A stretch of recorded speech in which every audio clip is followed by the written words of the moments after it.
Halo, selamat berjumpa kembali para penggemar dan pecinta fisika. Sekarang saya mau menjelaskan mengenai gerak parabola pada bidang miring. Perhatikan gambar saya ini ya. Ini adalah bidang miringnya. Kemiringannya sebesar beta. Sedangkan sumbu XY-nya itu relatif nanti terhadap bidang miring. Jadi ini sumbu X-nya. Sedangkan sumbu Y itu tegak lurus sumbu X. Pasti ya kan? Kalau misalkan ada benda dilempar miring ke atas, membentuk sudut alfa terhadap sumbu X yang merupakan bidang miring tersebut, maka benda akan memiliki lintasan berupa parabol dan nanti akan jatuh ke bidang miring. Nah, pertanyaannya nanti banyak ya. Mungkin kita ditanya kecepatan sesaatnya, mungkin juga koordinat X dan Y, mungkin ketinggian maksimum relatif terhadap bidang miring, dan seterusnya. Nah, perhatikan baik-baik bahwa gerakan parabola pada bidang miring itu dipengaruhi oleh komponen percepatan gravitasi. Nah, sekarang perhatikan ya. Percepatan gravitasi itu selalu ke bawah, nggak pernah kemana-mana kan. Nah, ini vektornya saya pindahkan ke bawah aja supaya lebih gampang memahami. Nah, ini vektornya saya pindahkan ke bawah. Kalau ini sudut kemiringannya beta, ini G, percepatan gravitasi, bisa kita uraikan ke arah sumbu X maupun ke arah sumbu Y. Nah, perhatikan kalau ini sudutnya beta, maka di sini kan 90 min beta ya. Yang di sini itu 90 min beta. Kalau 90 min beta di sini berarti sebelahnya itu adalah beta. Jadi uraian yang di samping sudut tentunya pakai cos, kalau yang ini pakai sin. Nah, ini komponen percepatan gravitasi yang ke arah sumbu Y, terus ini yang ke arah sumbu X. G sin beta, sedangkan yang ke arah Y itu adalah G cos beta. Ya cos karena di samping sudut ya, yang ini otomatis adalah sin. Jadi kalau kita uraikan VO yang ke arah X, VOX, itu nanti akan mendapat perlambatan sebesar G sin beta, sedangkan pada arah vertikal VOY-nya itu akan dapat perlambatan sebesar G cos beta. Jadi baik ke arah sumbu X maupun ke sumbu Y itu akan ada perlambatan. Sehingga konsep gerak parabola pada bidang miring seperti ini adalah perpaduan antara GLBB dengan GLBB. Jadi kita bicara masalah kecepatan dulu ya. Kecepatan. Jadi kalau misalkan pada kecepatan awalnya VO itu bisa kita uraikan ke arah sumbu X maupun ke sumbu Y. Jadi ada VOX dan VOY. VOX jelas di situ VO cos alfa ya. Sedangkan VOY-nya adalah VO sin alfa. Alfanya bisa kita cari dengan tan alfa VOY dibagi dengan VOX. Boleh juga VO-nya itu adalah akar VOX kuadrat plus VOY kuadrat begitu ya. Nah, ini masalah kecepatan awal ya. Jadi VO itu menyatakan kecepatan awal lemparan. Satuannya meter per sekon. Alfa di sini menyatakan sudut elevasi ya. Oke, sudut elevasi. Satuannya tentu saja derajat. Nah, itu kecepatan pada T0. Jadi ini pada T sama dengan 0. Misalkan benda suatu saat pada T tertentu berada di sini. Kan dia berarti punya kecepatan sebesar V. Jadi kita bisa menguraikan Vx-nya itu adalah V cos theta, sedangkan Vy-nya itu adalah V sin theta. Nah, sehingga V-nya itu boleh ditulis akar Vx kuadrat plus Vy kuadrat. Jadi kalau begitu sudut arah kecepatan saat boleh dicari pakai tan theta, yaitu Vy dibagi dengan Vx. Nah, di mana theta itu adalah sudut arah kecepatan sesaat pada T tertentu. Ini adalah komponen kecepatan sesaat ke arah X dan Y dihubungkan dengan sudut arah kecepatan sesaat pada saat itu ya. Tetapi kalau kita kaitkan dengan sudut elevasinya bagaimana? Vx itu adalah VOX ya dikurangi dengan A yang ke arah X dikalikan T. Loh kok bisa begitu ya? Iya, kok dikurangi? Karena memang memperlambat. Kalau kita lihat VOX itu arahnya ke sumbu X positif. Sedangkan G sin beta ke arah sumbu X negatif sehingga memperlambat. Nah, jadi Vx-nya akhirnya bisa ditulis Vox itu uraian VO ke arah X. Jadi kalau begitu VO cos alfa dikurangi AX itu G sin beta. Jadi memperlambat G sin beta dikalikan dengan T. Jadi kalau begitu VY-nya VO diuraikan ke arah Y, VO sin lalu diperlambat dengan ini G cos beta. Jadi kalau begitu apa? VO sin alfa min G cos beta dikalikan T. Nah, inilah rumus komponen kecepatan saat pada arah sumbu X dan Y bila dihubungkan dengan sudut elevasi tembakan. Misalkan ada pertanyaan berapa waktu yang dibutuhkan benda untuk mencapai puncak lintasan. Kalau di puncak lintasan, jadi di puncak lintasan itu pasti VY-nya 0. Kalau V-nya 0 berarti 0 VO sin alfa, gitu kan ya. G cos beta kalikan T. Jadi kalau begitu, akhirnya kita dapatkan apa ini? G cos beta kali T ya sama dengan apa? VO sin alfa. Jadi kalau gitu waktu ke puncak di sini adalah VO sin alfa dibagi dengan G cos beta. Nah, seperti itu. Ini adalah waktu menuju puncak. Jadi sebenarnya rumusnya nggak jauh-jauh seperti gerak parabola pada bidang datar ya. Coba lihat, kalau kita amati di sini, jika bidang datarnya ini bisa berubah. Misalnya ini bisa kita turunkan pelan-pelan, sehingga betanya sampai 0, berarti kan jadi bidang datar ini. Kalau betanya 0, maka cos 0 itu 1. Jadi kalau cos 0 1, rumusnya seperti gerak parabola pada bidang datar, yaitu waktu ke puncak, VO sin alfa per G. Nah, konsisten kan? Permasalahan yang ketiga adalah kita mencari koordinat. Setelah T detik bergerak, maka dia akan punya X dan Y. Ya, jarak ke arah sumbu X, ini jarak ke arah sumbu Y. Jadi kita bisa menghitung X dan Y. Kita lihat bahwa rumus dasarnya S itu adalah VOT plus setengah AT kuadrat. Karena pada arah sumbu X maupun Y itu mendapat perlambatan. Nah, kalau kita menghitung jarak ke arah X itu berarti VO-nya ya VOX dikalikan T. Lah A-nya yang ke arah X itu adalah G sin.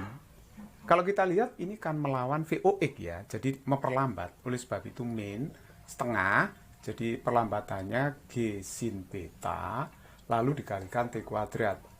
VOX itu berarti VO cos alfa kali T, min setengah G sin beta kali T kuadrat. Nah, inilah persamaan yang ke arah bidang miring, sumbu X. Nah, bagaimana kalau pada arah sumbu Y-nya? Kalau pada arah sumbu Y-nya berarti kan ini VOY kali T, min tetap setengah, tapi perlambatannya bukan G sin, tapi yang ke arah Y adalah G cos. Jadi ini G cos beta dikalikan dengan T kuadrat. Sehingga ini bisa ditulis VOY itu VO sin alfa kali T min setengah G cos beta kali T kuadrat. Nah, inilah ketinggian sesaat relatif terhadap bidang miring. Nah, bagaimana kalau ada pertanyaan X Max dan Y Max? Kalau mencari X Max itu berarti kita harus mencari waktu dari A ke B kan? Bagaimana cara kita mencari waktu dari A ke B? Nah, caranya gampang banget. Kalau bendanya sampai di B, berarti Y-nya ini kan 0 kan ya. Jadi Y-nya dinolkan aja. Jadi saya nolkan begini, berarti VO sin alfa kali T min setengah G cos beta T kuadrat. Seperti itu. Sehingga saya dapatkan bahwa setengah G cos beta kali T kuadrat sama dengan VO sin alfa kali T. Nah, ini saya bisa mencoret T-nya ya. Saya mencoret T-nya. Kalau saya coret T-nya, jadinya kan persamaannya setengah G cos beta. Ini T kan. Sedangkan yang ini adalah VO sin alfa. Nah, seperti itu. Sehingga saya bisa mencari waktu dari A ke B, lamanya benda di udara, sebesar Nah, ini dikalikan ke sana ya. Jadi 2 VO sin alfa per apa? Per G kosinus beta. Jadi ternyata waktu dari A ke B itu kan 2 kali waktu menuju puncak ternyata ya. Seperti itu rumusannya. Jadi kalau kita mau mencari X-max-nya itu ya mudah banget. Kita hanya masukkan TAB itu ke persamaan ini. Jadi kalau kita ganti TAB, maka X-nya akan menjadi X maksimum. Ini persamaan ini, TAB kita masukkan sini. Kalau kita masukkan, berarti kita bisa mencari X-max. X-max-nya berarti VO cos alpha, T-nya itu TAB ya, min setengah G sin beta, T-nya itu ya TAB, dikuadratkan. Nah ini kalau kita selesaikan, ya memang tidak enak rumusnya. Makanya kalau ini masih lumayan ya hafalannya. Jadi nanti kalau mencari X-max, ya TAB dicari dulu baru masuk ke rumus itu. Nah untuk mencari Y-max-nya bagaimana? Ya waktu ke puncak tadi apa sih? Kan VO sin alfa per apa tadi ya? Kan per G cos beta. Ini waktu menuju puncak. Jadi kalau T ke puncak saya masukkan sini ketemu Y-max. Jadi Y-max itu ketika T-nya di sini diisi T puncak. Jadi VO sin alfa kali T puncak min setengah G cos beta dikalikan T ke puncak kuadrat seperti itu. Nah ini kalau kita teruskan, kita akan menemukan rumus yang tidak enak. Jadi sebaiknya yang dihafalkan yang basic konsep aja ya. Jadi seperti ini, kalau mencari Y-max, ya T-nya diisi waktu ke puncak. Gitu aja kan. Untuk lebih jelasnya saya akan berikan contoh soal. Ini ada sebuah peluru ditembakkan miring ke atas dengan kecepatan awal 80 meter per sekon dan membentuk sudut elevasi 30 derajat terhadap bidang miring. Hitunglah waktu untuk menuju titik puncak relatif terhadap bidang miring. Jadi ini kalau ditembakkan pada bidang miring, nanti benda itu akan bergerak parabol dan nanti akan jatuh pada bidang miring tersebut. Nah, kalau ditanyakan waktu untuk menuju titik puncak relatif terhadap bidang miring, tadi masih ingat ya, rumusnya apa? Waktu menuju puncak itu kan VO sin alfa per G cos beta. Jadi VO-nya adalah 80, sin alfa sin 30 itu setengah, G-nya 10, cos beta cos 37. Nah, cos 37 itu kan 0,8 ya. Jadi kalau begitu, ini yang atas 40 dibagi dengan 8, berarti 5 skon. It's very easy problem. Nah, terus kemudian yang B ditanya waktu yang dibutuhkan untuk tiba pada bidang miring kembali. Berarti nanti misalnya dia jatuh di situ nanti ya. Perhatikan gambar ya. Jadi kalau ditanya waktu yang dibutuhkan untuk tiba pada bidang miring kembali, berarti dari titik A ke B itu berapa waktunya? Nah, TAB itu ya tadi kan sudah terbukti, itu kan 2 kali waktu ke puncak. Jadi 2 kali TP-nya adalah 5. Jadi kalau begitu 10 skon. Udah, selesai. Nah, perhatikan baik-baik. Kalau kita mencari jarak ke arah sumbu X, ini kan sumbu X-nya tadi ya, ke arah sumbu X, itu rumus umumnya VO cos alpha kali T min setengah G sin beta T kuadrat. Jadi kalau kita mau mencari X-max, ya gampang aja. Kalau mencari X-max berarti kan tinggal mengganti T-nya itu pakai T dari A ke B itu ya. Jadi setengah G sin beta T-nya dari A ke B. Seperti itu. Padahal kita tahu tadi TAB itu kan sudah kita hitung tadi, yaitu 10 skon. Sehingga kita tinggal masuk aja 80 cos 30. Cos 30 itu setengah akar 3. TAB-nya adalah 10. Min setengah G itu 5 karena G-nya 10 ya. Kalau nggak diketahui dalam soal berarti G-nya 10 meter per sekon kuadrat. Sin beta, sin 37 itu 0,6. Sedangkan TAB-nya jelas 10 di situ. 10 kuadrat. Jadi ini hasilnya 40 dikalikan 10. Berarti kan 400 akar 3 dikurangi dengan, ini kan 3 ya. Ya, 3 kali 100. Berarti kan 300. Jadi kalau begitu ini bisa tulis 100, 4 akar 3 min 3 meter. Nah, inilah jarak ke arah sumbu X maksimum yang dicapai.